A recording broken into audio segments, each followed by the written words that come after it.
Hi everyone, so now we're going to have a look at fly stitch, which is this one here, which is a really fun stitch. You can have lots of, you can do lots of different things with this. You can have it in a long line like I've done here, or you can have them individually. You can have them different sizes, different depths. There's lots of different things you can do. So to start out, if you're going to work in a line, it's easier to start at the top of your line and work downwards. That's sort of the more free-flowing way that the stitch works. So if we start at the top here, you can go in either direction. I'm going to start on the left hand side and work to the right. So you're going to go across, actually let's go this direction.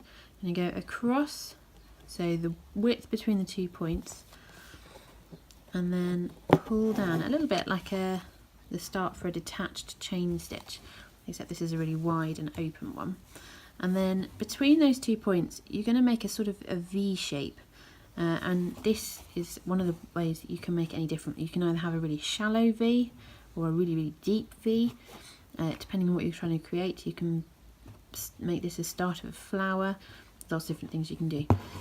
So if you pull that up and through, if you were making this its own individual fly stitch, which you can do to create birds, they look really nice as birds, or perhaps little bugs if you're doing sort of a garden with insects.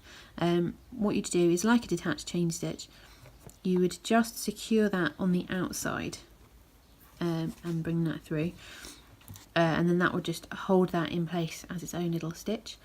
But if you're going to create a line, so if you're creating more of a flower stem maybe, you'd create a longer stitch.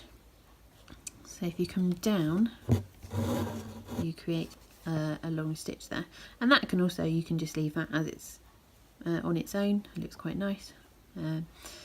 But to make a line, what you're going to do is come up, so you're creating the same V. So if you imagine there's a row of V's all underneath each other, and you're just following that line. So you'll come up on this side, about the same width across, and again the same on that side, trying to keep it all in line. And you're coming up at the point of that second stitch you made. So you're joining that line together. Pull it down, and you're already creating your line. So this stitch, if you're creating a stem where everything is kind of equal, you want to get that stitch the same again. So if you come down, pull that through and repeat that. So try and keep it all nice and equal. It is sometimes easier if you draw it out again, and obviously if you're following a line, that is also again a lot easier. And come up at that point there.